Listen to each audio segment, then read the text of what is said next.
Hello, and welcome to the Strategic Storytelling Podcast, the podcast where you'll learn how to communicate like a pro by leveraging the power of stories.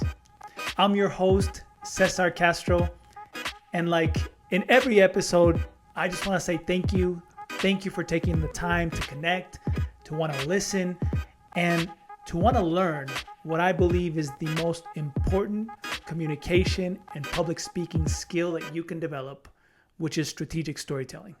Now, if you are a first-time listener, remember to just go and subscribe so that way you can be up to date and you can be receiving all the notifications when we have future episodes coming out.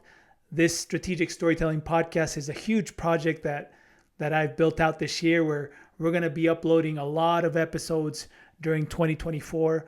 All of them are focused on helping you as a business leader, as an entrepreneur, as a consultant, to just become an effective and powerful communicator by using the power of stories. Now, in this episode number 6, I'm going to share with you a 4-step method. It's actually called COSA. And I'll explain to you later on why it's called COSA and how that will help in you remembering this 4-step process.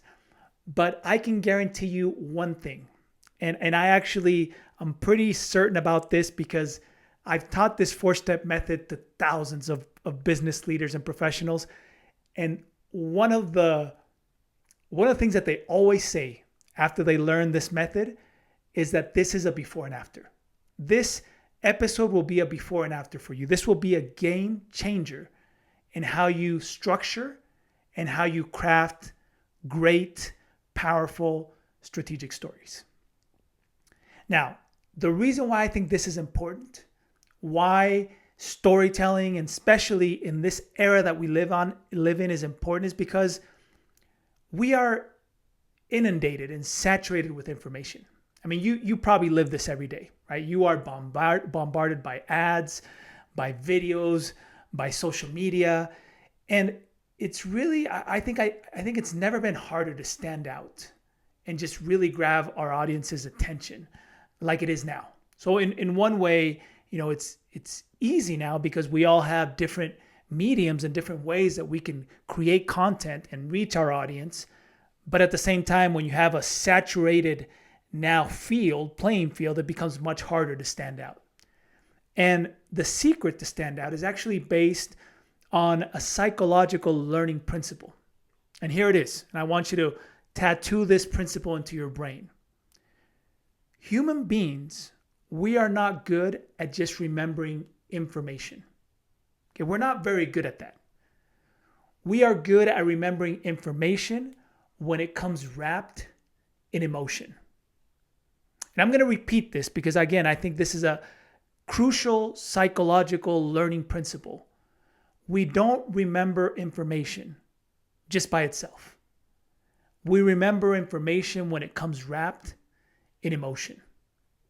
And it's that mix of information plus emotion which actually makes us much more memorable and a much better influence for our audience if we want to influence their feelings or their actions. And I think that once you understand this, especially as a communicator, especially as a leader, one of the things that I've seen consistently when I work with corporate leaders is that most of the time they're really good at just communicating information, right? Data, statistics, numbers. But when people leave the meetings, when people leave your presentation, we usually want them to do something. And a lot of times when I'm coaching leaders, I'm working with them, they'll say, look, I prepared this presentation and this PowerPoint with all this crucial information. And when people leave, they don't remember anything. The next day or the next week, I gotta go back and do it all over again. And a lot of times we blame the audience as if they're not paying attention. Now, remember, we live in an era where it is harder to have their attention because they're saturated with information. But it's our job as communicators to not only communicate information, but be able to wrap it in emotion. If we want our messages to be memorable, and if we want to influence our audience, we want to get them to feel or act differently. So once we understand this principle, now the real question is, how do we do this? How can you, as a business leader, as an entrepreneur, as a coach or consultant or even educator, how can you communicate information with more emotion? And the answer is actually pretty simple. You have to learn how to craft and tell stories. Stories are the best communication vehicle we have to be able to share information with emotion. And it's not something that I say just because I'm obviously in this field. As we study the brain, as we study neurology, as we study human evolution, we've come to understand that it's always been like this. Stories have always been, and they will always continue to be the most powerful communicational vehicle if we want people to not only understand but feel what we're saying. And again, this is important because it's the only way that we can get people to remember the message that we're trying to communicate. But how do we craft these? How do we get good at doing this? And I'm actually going to teach you today a very simple method, right? This is a method that I've actually been teaching for years and been improving it year by year, because I actually first started teaching this method to business and corporate leaders. And I don't know about you, if you've ever worked in the corporate world or if you've been a consultant or a coach to directors, they usually don't have a lot of time for you to go in a meeting and be like, look, I'm going to teach you 20 steps so you can tell a good story. Right? Usually they want something almost ABC 1, 2, 3. So what I've done during the last practically 5-6 years is just improved this method, this COSA method, which I'll explain to you why afterwards, and turn it into a 4-step proven process to be able to create a strategic story. Now it's called COSA because COSA in Spanish, just so you know, means thing. So when I teach this in Spanish, I usually tell the leaders, I'm going to teach you the most important thing or the most important cosa so you can craft and create powerful strategic stories. So not only in this episode are you learning a 4-step process, hopefully you also now know a new Spanish word. Cosa means thing. And I am going to teach you the most important thing or cosa to be able to craft a strategic story, right? And the great thing is that once you're able to really incorporate this word cosa, you'll also be able to quickly remember the 4 steps so you can craft your next powerful strategic story. So what is the first step? Okay, this is a 4-step process, and I'm going to go through these kind of quick. I want to just mainly focus on a few questions you should be asking yourself in each one of these stages, and specifically understand what is the goal. If you understand the goal of each one of these stages, it'll be much easier for you to create these strategic stories. So step number 1 is every story starts with a context. And the context, even though the word context for a lot of people is like, what is that? It's something that's hard to grasp. Really, the context is just 3 questions that you have to learn how to answer very quickly in your story. Question number 1, when did it happen? When did this story that I'm telling you, when did it happen? Did it happen yesterday? Did it happen 2 years ago? Did it happen 10 years ago? Did it happen when I was a kid? Did it happen when I was starting college? When did it happen? 2, where did it happen? Where? Did it happen at work? Did it happen at my house? Did it happen on vacation? And the most important question out of these 3, the third one is who? Who did it happen to? And that is referred to the main character or the characters, because sometimes stories can have more than one. But there is a golden rule within stories, that is, there will always be one main character. Now, these are the foundational questions, I call them, in the context. And if you're able to answer them quickly, you help your audience create an image in their mind of where this story is starting. And it's not as hard as you think. If I were to start telling you a story right now, if I were just to say, 2 weeks ago, I was in my office with my team having a really difficult conversation. And Did you just notice that I answered the 3 questions? A few weeks ago, I was in my office with my team having a conversation. When, where, who. Now the goal, the objective in this stage, because I told you every stage has an objective. The goal here in the context is to create connection with the audience. You want to introduce the story, and the when and the where is to help your audience start imagining that scene. But specifically, you want to introduce characters into your story here from the very beginning that are going to help your audience connect really quickly. Because I'm going to tell you something, and this is something that is also based on psychology. When people listen to your story, they're not listening to it because they want to listen to your story. Maybe your mom, your dad, yes, because they love you. When your audience is listening to your story, when your client is listening to your story, when even your colleagues are listening to your story, what they're really trying to do is they're trying to listen to their own story through yours. And if in that context, if in that initial phase of your story, you're able to give them some details and introduce a few characters where they feel they resonate with or they feel connected with, now at some point in their brain, even though they're listening to you, they're reliving their own stories. And this is super powerful because when you're able to do that, now you create that connection with the audience. And they're much more willing and they even have desire to know what's the next thing, what's going to happen now. So that's the first step, is to create that context with these foundational questions. The second step is that every story will always have an obstacle. Every story will always have an obstacle. And when I talk about an obstacle, I mean there has to be some kind of a conflict in the story. And it doesn't have to be life or death. It doesn't have to be, you're being chased by a wild animal or you got lost in the woods. The conflict can be something simple. It can be a conflict with another person. It can be a conflict with yourself. It can be a conflict with nature. But there has to be some kind of a conflict, a challenge, or a difficulty that the main character has to go through. And the reason why this is important is because it's the only way that the main character can also show vulnerability. And vulnerability will help you breed more credibility into your story. And it's not only about credibility, and one of the reasons why we are more credible when we show vulnerability in our story is because you get your audience to connect emotionally with the main character of the story.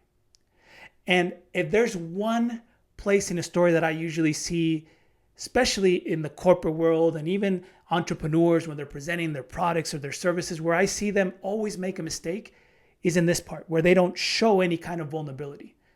A lot of times we've been taught, falsely taught, that vulnerability is something negative. Being vulnerable means that you're weak. Being vulnerable means poverty.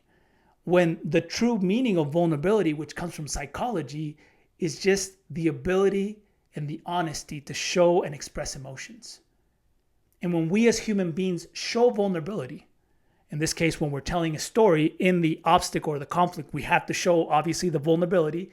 We generate emotion in our audience. And when you're able to generate emotion in the audience, now your audience is even more emotionally invested in the story and they want to know what's next. So the goal in this second stage, which is the obstacle, is to show vulnerability, because what we want to do is generate strong emotions in our audience. Now you're going to have them really, really just grasped to your story. Once you're able to do this, now the third step of the story, which is where a lot of my clients usually like to go to really quick, and I always tell them, no. The obstacle is the main course. But once you're able to give them that main course, now you go to the third step, which is the solution. The solution of the story, or more commonly known as the happy ending. Because we all know, right, in our subconscious mind, there's always, when we're listening to a story, watching a movie, reading a book, we all know that the story at some point will have a happy ending. Now, when we're talking about storytelling, more oral presentations, usually that happy ending can come in one of two ways, right? One is literal, like literally you show them how the main character solved the problem. Okay, you answer the question of how did he solve, or how did he or she solve the problem. Or two, which I actually have a lot of stories that are more focused on the second part, which is what did he or she learn from going through the conflict or going through the difficulty? Because not all stories, and I think especially when we're telling personal stories, not all stories always end with a happy ending. Sometimes they do, and those are great ones to tell. But we have a lot of stories where, for example, you might be telling a story about something that happened at work and how you messed up with a client. And because you messed up with that client, you lost the business. You lost hundreds of thousands or even millions of dollars. And you might be thinking to yourself, that's not a good story to tell because that one doesn't have a happy ending. But if I were to ask you now, years past, what did you learn from that experience? Did you become better for having gone through that experience? Most of the time, 99% of the time when I ask my clients this question and they think about it just for a few seconds, they're like, yeah, I learned, the importance of listening more to my client, or knowing how to ask the right questions, or knowing how to coordinate better solutions with my team, or not to procrastinate. But you learn something. And when you learn something, or you literally solve the problem, what you're really showing, and this is the goal here in the solution of the story, is you're showing how the character or the main character changed or evolved from having gone through that conflict. And what I'm about to tell you now, and I'm going to emphasize it, I think this will take a lot of the magic away from stories and probably movies that you watch, but I'm doing this because I'm trying to open up the curtains so you can really see what's behind, what's the skeleton of these stories. When you really look at the essence of any story, what a story is really trying to communicate, or what they're trying to show, is the process of change or transformation of a character. That is it. All the stories ever told, that is what they ultimately try to get to, is to show you or tell you the process of transformation or change of a character. And that is the goal in the solution, is to show that change that the character has gone through because of the obstacles, because of the difficulties. Now with these 3 steps, I told you it's 4, so there is one more that I'm gonna add here at the end, and it's actually what makes this whole process strategic. But just with these 3 steps, you now have a really, really good story. So you have the context, so people can connect with the character, and the audience can connect quickly with your story. You have the obstacle, which is the conflict or the challenge, to show vulnerability and generate emotion in your audience. You have the solution, which is the happy ending, which is, that how did you go through it? What did you learn? And what you're trying to show here is the change or transformation of the character.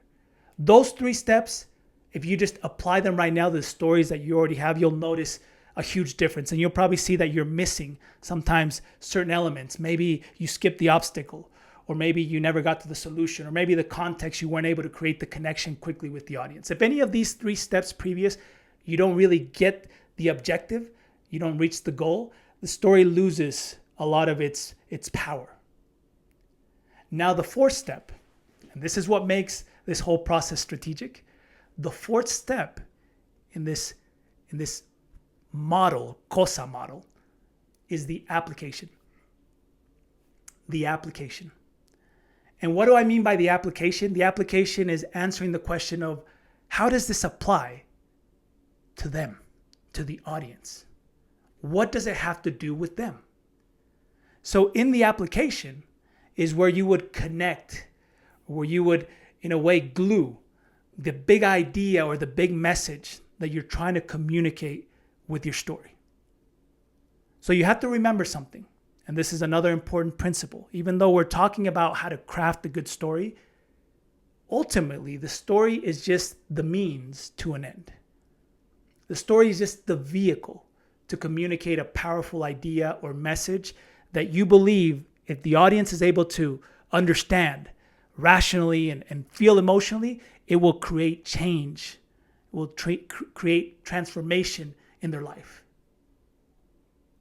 But we have to start off with this.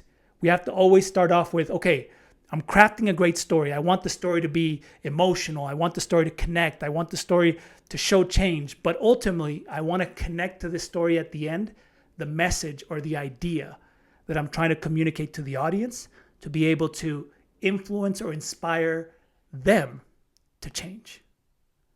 And that is the goal. That is the goal in the application stage. It's to inspire or to motivate your audience to change. And that is the most important COSA. That is the COSA method. And I just taught you the most important COSA or thing so you can craft a powerful strategic story. Now, the great thing is that when you remember this word COSA, which hopefully now is a new word for you in Spanish as well, you will also remember the 4 steps. Now pay attention. The C is the context, where we want to create the connection. The O is the obstacle, where we want to generate the emotion. The S is the solution, where we want to show the change or transformation of the character. And the A is the application, where we want to connect our big idea or message to now inspire our audience to change. That is la cosa más importante, or the most important cosa or thing, so you can craft and you can ultimately tell a powerful strategic story. So I want to invite you to do something.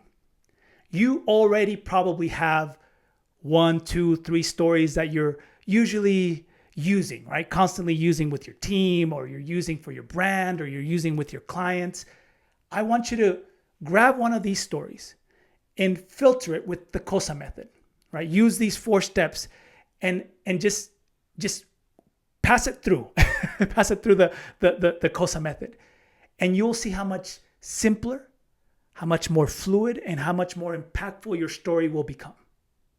Why? Because the most important cosa to create a strategic story is COSA. It's these 4 steps. So I want you to invite you, I want to challenge you to go and do it. Now, this has helped you, and you or your company, you feel need more help in becoming more persuasive, impactful storytellers, just go and listen to or visit my website at www.cesarcastro.com and learn all the different ways that I can help you or your business become powerful, impactful storytellers. Again, www.cesarcastro.com, and you can begin your own journey of transformation. Because remember, all great leaders, all great entrepreneurs are also great storytellers. Thank you for listening to the Strategic Storytelling Podcast. And if you still haven't subscribed, wherever you listen to it, just do it. If you already subscribed, go leave a review. That always helps so we can get the podcast out and get more people listening to it. Because at the end, I not only want you to be notified, obviously, when we have new episodes come out. I not only want more people to be able to have this content. Most importantly, I want to just continue to help you. I want to continue to help you to learn how to communicate like a pro by leveraging the power of stories. Take care. Bye-bye.